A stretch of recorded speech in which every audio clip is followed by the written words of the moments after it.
प्रणाम। आज फिर मैं आपके सामने आ गई हूँ अपने विचारों की श्रृंखला लेकर।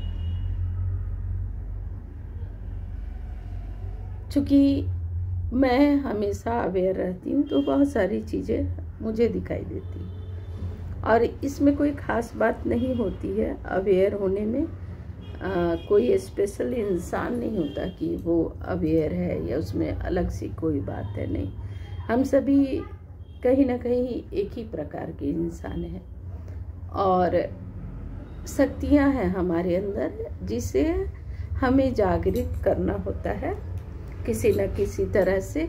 और आप अपनी शक्तियों की जागृति बिना अवेयर हुए, बिना सांसों का जो मैंने उपयोग बताया, वो सांसों पे ध्यान देना इसलिए ज़रूरी है।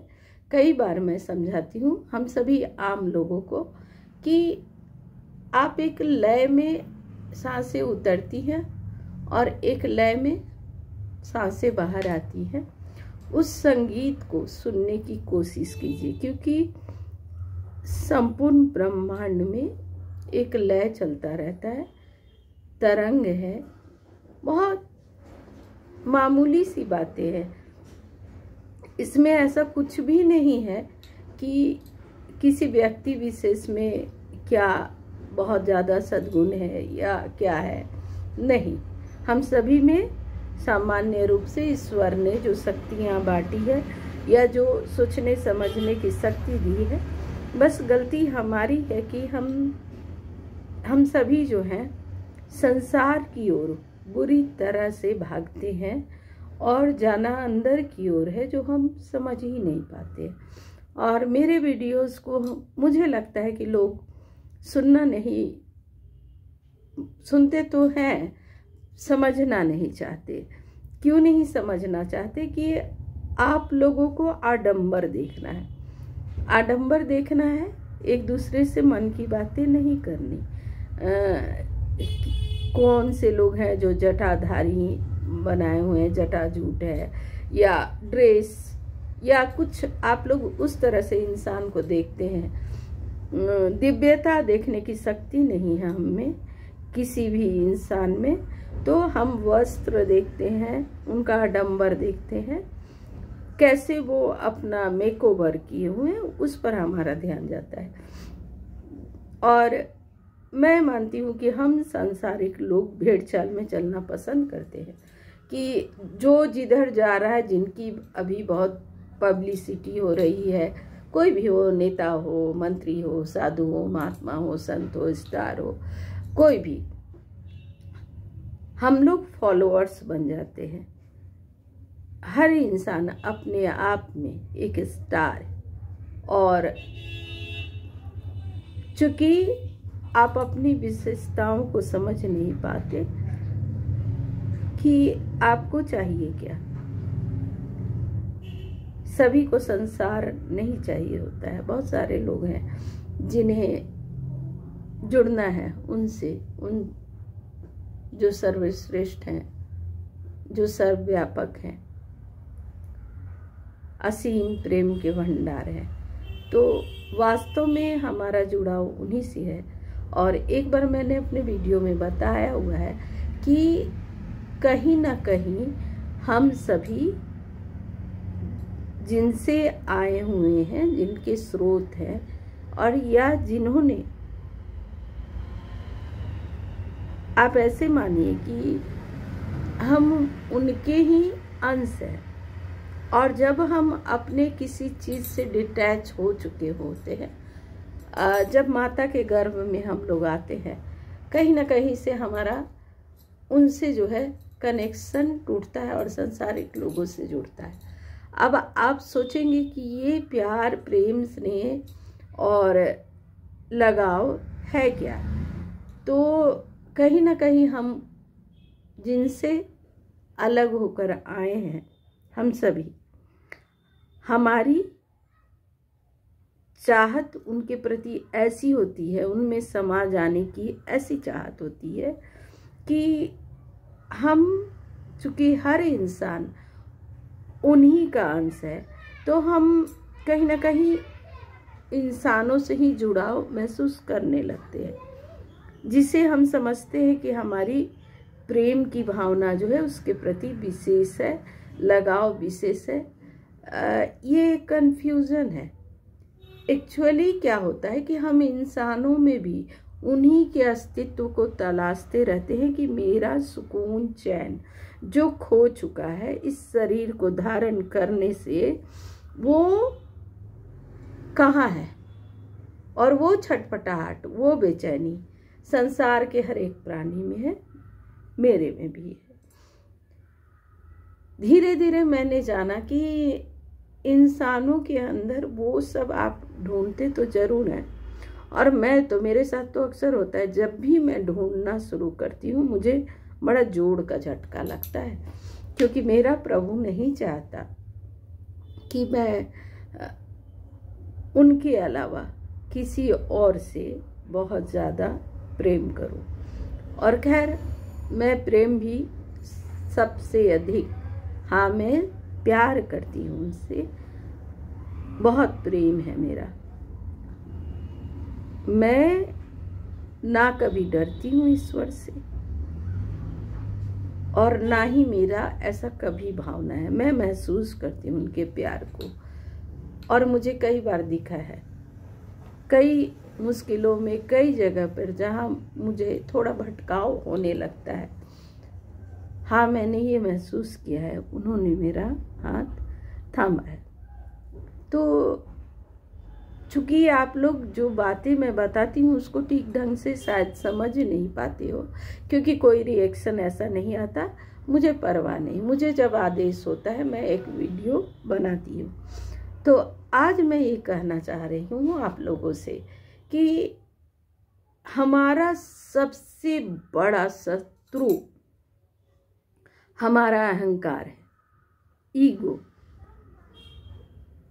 वो जो है, उसका जो एक ऐसा घना कोहरा, या उससे भी ज़्यादा आप बोलिए कि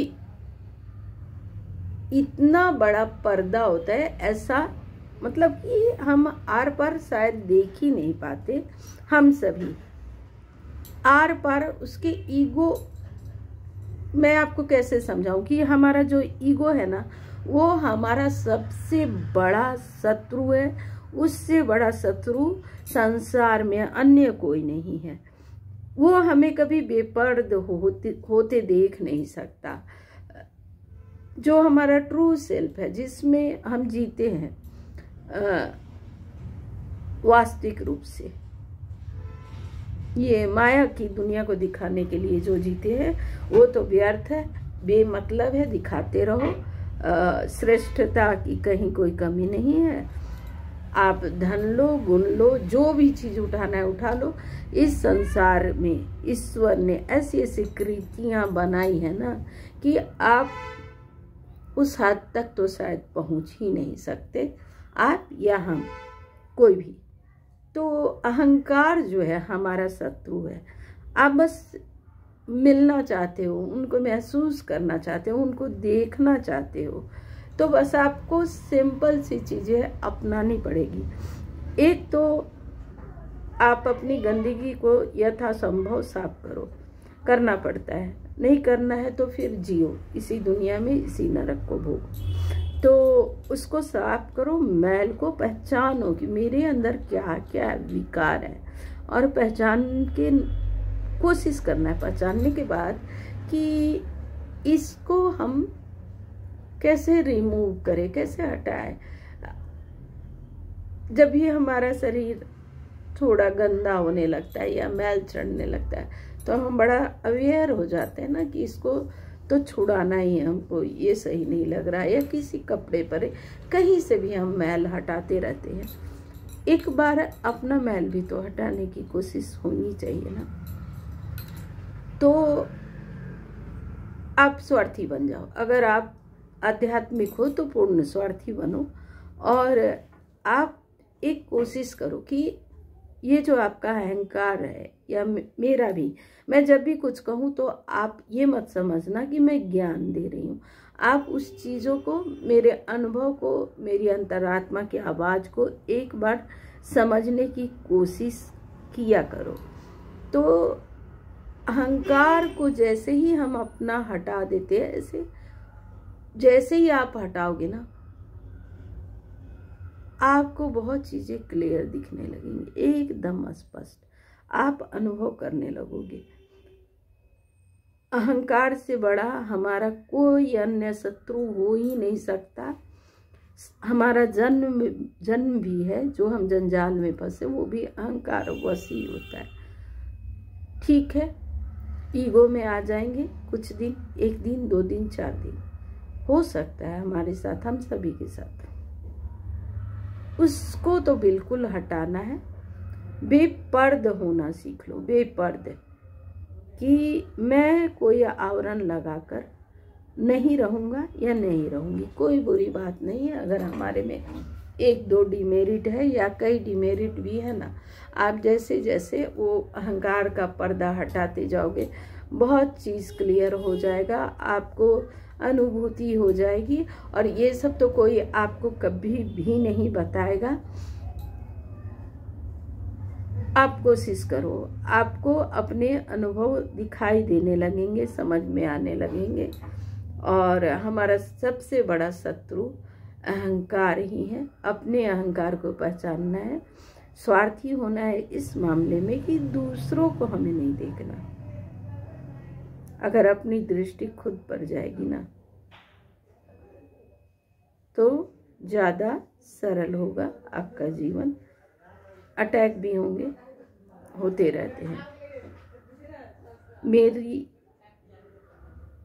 3-4 दिन हालत ऐसी होने लगती है कि कभी कभी कुछ घंटे तक रहती है वो स्थिति, कभी कभी 3-4 दिनों तक जाती है।